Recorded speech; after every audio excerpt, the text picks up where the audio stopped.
Hello दोस्तों, आपके अपने YouTube channel Ajay tricky classes में आपका स्वागत करता हूं। मैं आज आप लोगों को उपमा अलंकार के बारे में परिभाषा, उदाहरण और स्पष्टीकरण तक मैं बताऊंगा, जो यूपी बोर्ड, हाई स्कूल और इंटर के लिए बहुत महत्वपूर्ण होने वाला है।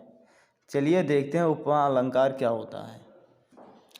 उपमा अलंकार जब किसी वस्तु का वर्णन करने के लिए उससे अधिक प्रसिद्ध वस्तु से गुणधर्म आदि के आधार पर उसकी समानता या तुलना की जाती है तो वहाँ उपमा अलंकार होता है। यहाँ पर यह बताया गया है कि एक वस्तु से दूसरी वस्तु से क्या कराई जा रही है, तुलना कराई जा रही है या समानता करवाई जा रही है। ठीक है। दूसरी परिभाषा यहाँ पर है, जहाँ पर उपमेय की उपमान से किसी समान धर्म के आधार पर तुलना की जाए, वहाँ उपमा अलंकार होता है। ठीक है। यहाँ भी वही परिभाषा है, दोनों सेम परिभाषा है, ऊपर वाला लिखो चाहे नीचे वाला। तो यहाँ पर दो वस्तुओं के बीच में क्या तुलना करवाई जा रही है कि जैसे रोहित की कुर्सी श्याम की कुर्सी से क्या है, अच्छी है, इसी प्रकार से। तो ये परिभाषा हो गया। इसके 4 अंग होते हैं, उपमेय, उपमान, साधारण धर्म और वाचक शब्द। उपमेय क्या होता है, जिसकी तुलना की जाए वो उपमेय होता है, जिसकी तुलना की जाए उपमेय होता है।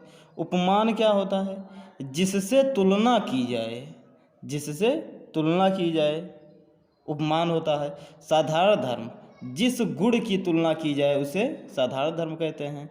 और वाचक शब्द क्या होता है, जिस शब्दों की सहायता से तुलना की जाए तो वह वाचक शब्द हो जाएगा। उदाहरण क्या है, हरिपद कोमल कमल से। ये बहुत पुराना उदाहरण है, इसे आप लोग तो जानते ही होंगे। हरिपद कोमल कमल से, हरिपद का मतलब होता है भगवान, यानी कि हरि के पद जो हैं किसके समान हैं, कमल के समान है। किसके समान है, कमल के समान है। यहाँ हरि के जो पैर हैं वो को भी ज़्यादा कोमल हैं, इस प्रकार यहाँ पर बताया गया है उदाहरण में। और देखते हैं, जिसकी तुलना की जाए उसे उपमेय कहते हैं। तो किसकी तुलना की गई है, यानी कि यहाँ पर हरिपद क्या हो जाएगा, उपमेय।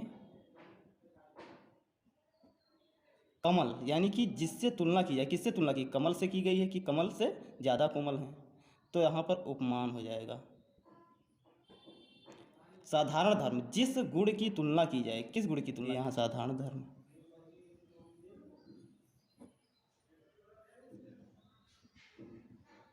और वाचक शब्द, जिस शब्द की सहायता से तुलना करें, यहाँ पर क्या हो जाएगा, से वाचक शब्द।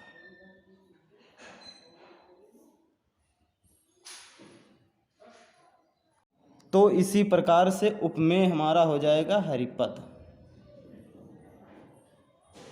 उपमान हो जाएगा कोमल कमल, साधारण धर्म कोमल,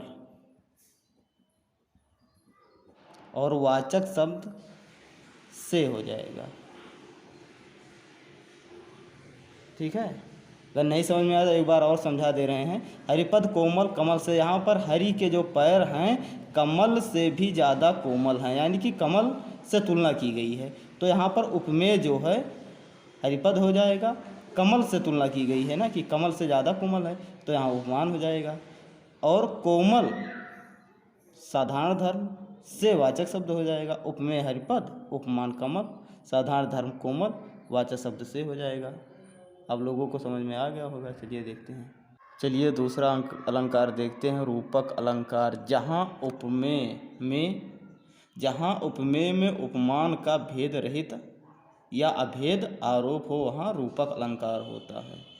देखिए यहाँ पे भेद रहित आरोप किया गया है, यहाँ तुलना और समानता नहीं बताई गई है। 2 लाइन का परिभाषा, इसे याद कर लीजिए। जहाँ उपमेय में उपमान का भेद रहित आरोप हो वहाँ रूपक अलंकार होता है। एक परिभाषा और भी है, जहाँ उपमेय या उपमान को एक रूप मान लिया जाता है, जहाँ उपमेय या उपमान को एक रूप मान लिया जाता है।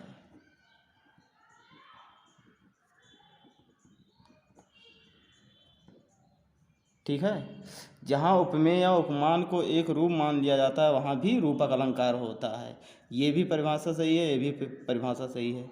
जहाँ उपमेय में उपमान का भेद रहित आरोप हो वहाँ रूपक अलंकार होता है। उदाहरण की सहायता से चलिए देखते हैं।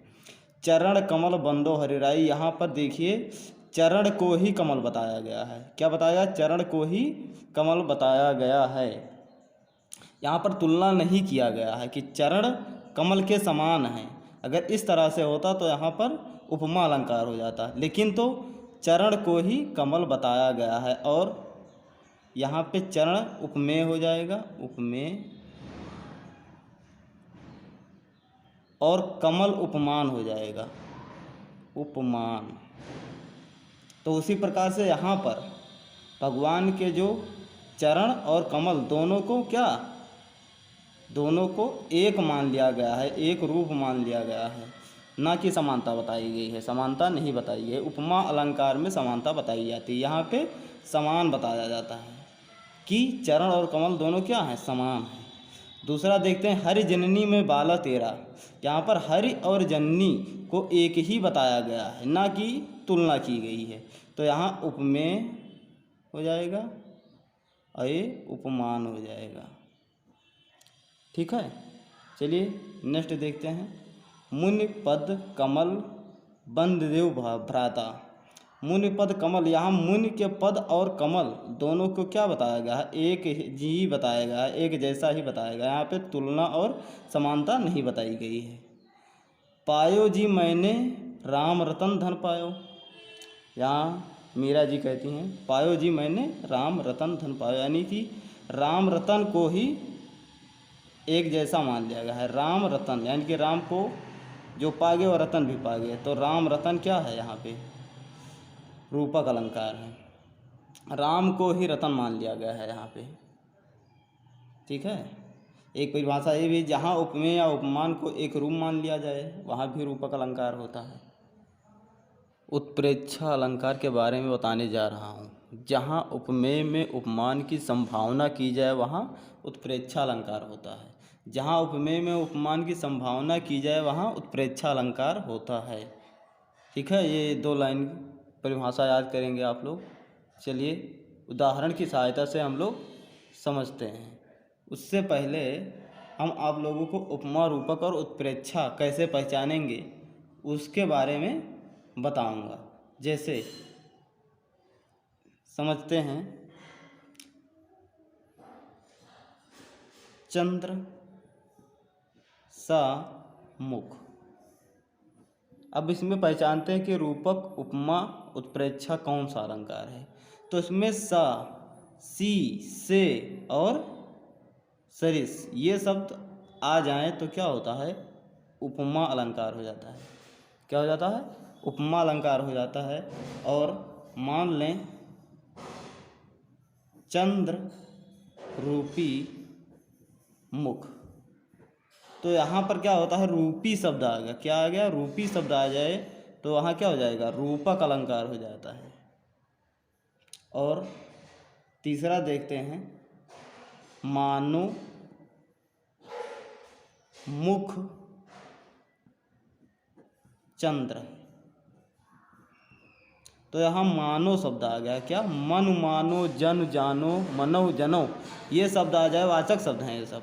तो क्या हो जाएगा यहाँ पर, उत्प्रेक्षा अलंकार। ठीक, इसकी पहचान, उत्प्रेक्षा अलंकार की पहचान हम बताए दे रहे हैं। मन मानो, जन जानो, मनो जनो, मनो जनो। ये इसकी पहचान होती है। अगर उदाहरण में मनु मानो जनु जानो मनो जनो आ जाए तो वहाँ क्या होगा, उत्प्रेक्षा अलंकार ही होगा। चलिए उदाहरण की सहायता से हम समझते हैं उत्प्रेक्षा अलंकार क्या होता है, इसके अर्थ को समझ लेते हैं। यहाँ श्री कृष्ण के बारे में बताया जा रहा है। सोहत ओढ़े पीत पटु श्याम सलोने गात, मनो नीलमणि शैल पर आतप प्रेम प्रभात। ठीक है। सोहत, सोहत माने होता है सुहावना, ओढ़े ओढ़े हैं, पीत माने होता है पीला, पट माने होता है वस्त्र। यानी कि श्री कृष्ण जो हैं पीला वस्त्र धारण किए हैं या पहने या ओढ़े हुए हैं। श्याम सलोने गात, यानी कि श्री कृष्ण सलोने गात, सलोने का मतलब होता है रंग सांवला होता है। शरीर क्या है, श्री कृष्ण का शरीर जो है सांवला है। मनो नीलमणि शैल पर आतप प्रियो प्रभात, मनो मानो नीलमणि शैल पर, नीलमल पर्वत पर आतप प्रियो प्रभात। सुबह सूर्य की किरणें नीलमणि पर्वत पर आकर पड़ रही हैं। श्री कृष्ण पीला वस्त्र धारण किए हुए हैं और उनका शरीर जो है सांवला है। मानो सुबह सूर्य की किरणें, मानो सुबह की सूर्य की किरणें नील मणि पर्वत पर पड़ रही, इसका यही अर्थ होगा।